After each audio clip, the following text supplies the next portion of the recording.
Hi there, Sandra here from the Schwowin's Nest. Welcome to my Holly Jolly Christmas series.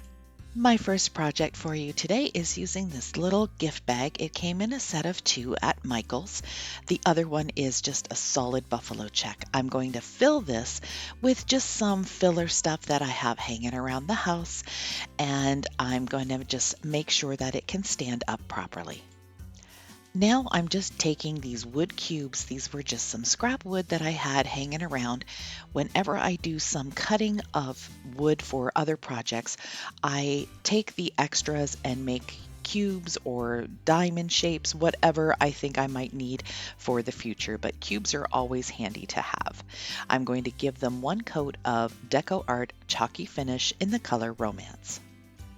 I'm going to glue some buffalo check ribbon on them so they look like presents. I'm going to make a sweet little bow very simply just by creating two loops that are folded over and glued together, and then I'll glue that to the top of the gift.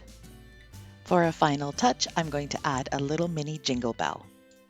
I'm using this piece of dowel to glue onto the bottom of the gift because I want the dowel to be able to be pushed down inside of the bag. I'm going to use some hot glue to put it together. With the mouth of the bag open just a little bit, I'm going to just push the gifts right into the bag. I think this is the sweetest little Santa gift bag I've ever seen.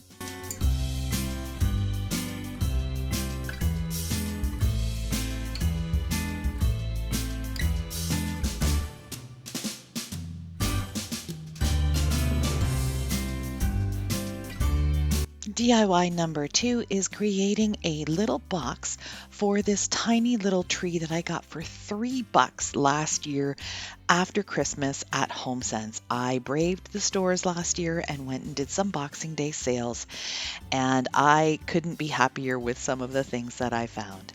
I'm going to create a little wooden crate that has a little X on it, so it looks like a little farmhouse crate. I'm starting out by cutting some of these garden stakes that I have with my miter shears. Next, I'm going to measure out the popsicle sticks, so that's going to be making the frame on the end, and it will also help to glue those two original pieces together.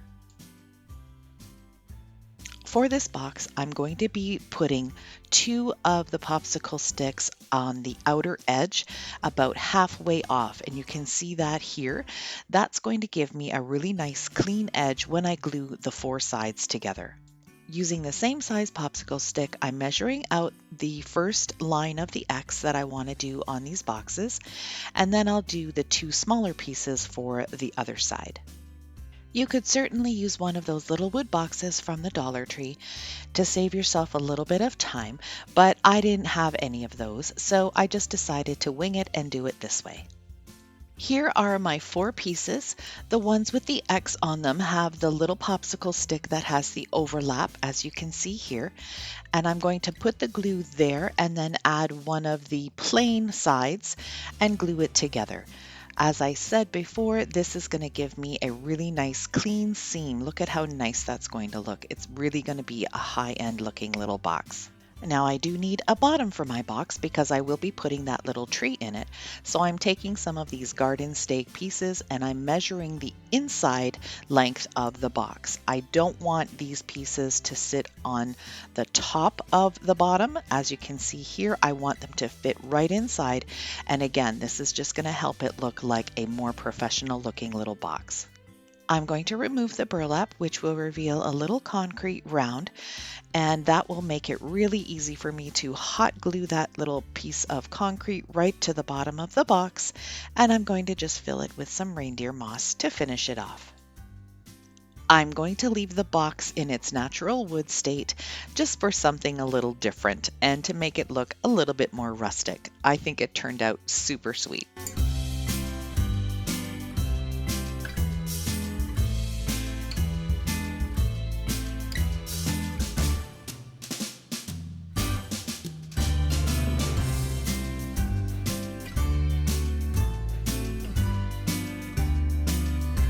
Project number 3 is using this sweet little buffalo check tin that I grabbed at the Dollar Tree and a leftover contact paper Gingerbread Man stencil. Using some white chalk paint and a makeup sponge, I'm just going to sponge on the white paint, being super careful around the edges because again, this is just Dollar Tree contact paper. It doesn't have a huge amount of stick, but it's going to do the job for me today. You'll want to be really careful pulling off this contact paper, but you want to do it when the paint is still wet because otherwise it will probably peel up some of the paint with it. But it turned out really cute.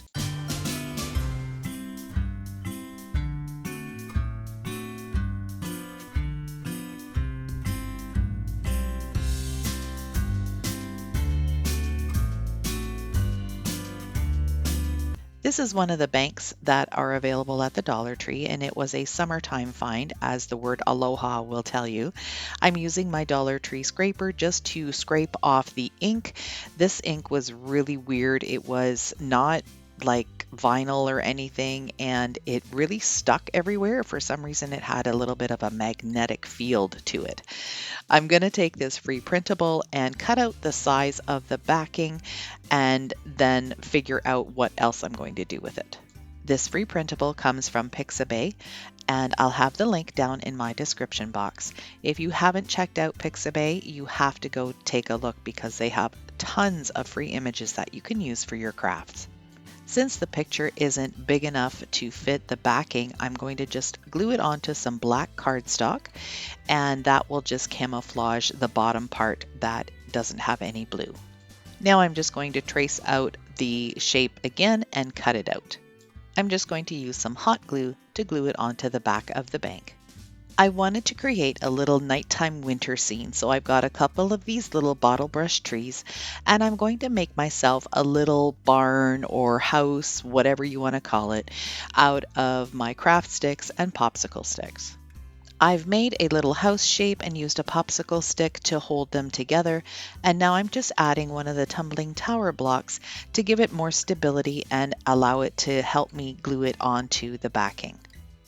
I've cut some popsicle sticks that will form the roof, and I'm going to just double those up a little bit, and then I'm going to add some.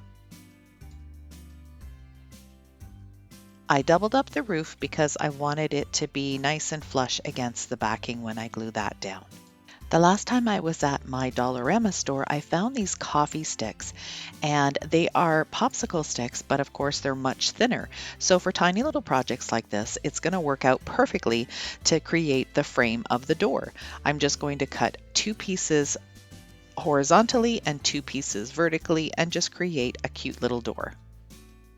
Before I glue on my little door pieces, I want to stain them, and I'm going to be using just some burnt umber with a little bit of black in it and then some water because I want it to look like a stain. So I'll use that for the roof and for all my little door pieces. This was starting to look more like a house than a barn, so I decided to add a little piece right under the roof line going straight across, which would make it look a little bit more similar to a barn shape. Using hot glue again, I just glued on the door pieces. I wanted this to look like a classic little red barn, so I'm using Deco Art chalk paint in the color Romance. I'm just going to need to give it 1 coat. To add some sparkle to the roof and make it look like it's been iced over, I'm using hot glue and Epsom salt. Now it's time to glue the barn right onto the backing, and this is where that little block is going to come in handy. It's going to give me a really good surface to glue down the barn.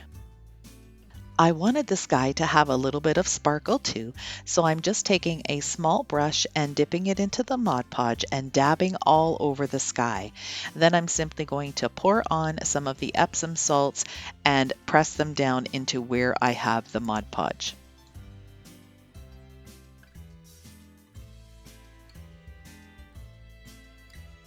Now it's time to glue the trees into the bottom of the bank before I put the backing on. If you'll notice, the slot for this bank is now on the side. I didn't realize my error until I went to put the backing on. I'm just using a bunch of hot glue and then holding the trees in place until the glue dries. I wanted there to be some snow on the ground, so I'm going to be adding some Epsom salt before I put the backing on. So here I am trying to fit the backing on, and of course it's not going to fit properly because I don't have it in the proper spot. But at this point I didn't have a choice anymore. So I just figured it out. I squished it and pushed it in and used a bunch of hot glue to hold it in place. And I even used one of the coffee stir sticks to make sure that the Epsom salt didn't leak out at the bottom. I originally had thought that I would put some greenery at the top to camouflage the bank hole, but now that I've put it on crooked, I need to do a different strategy. So I'm taking some of this buffalo check ribbon and I'm just going to hot glue it all the way around the outside of the bank, and then I'll create one of my simple little bows for on top. I decided to do a double bow for this one and add a cute little jingle bell.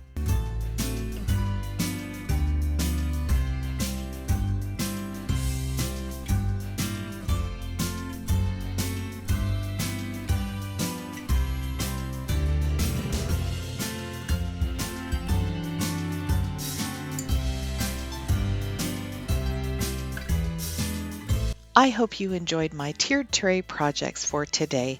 If you did, please give me a thumbs up, and I'd love for you to stick around a while. Hit that subscribe button. Those two black arrows will show you exactly where to click. Thank you so much for watching to the end. I really appreciate it. See you in the next one.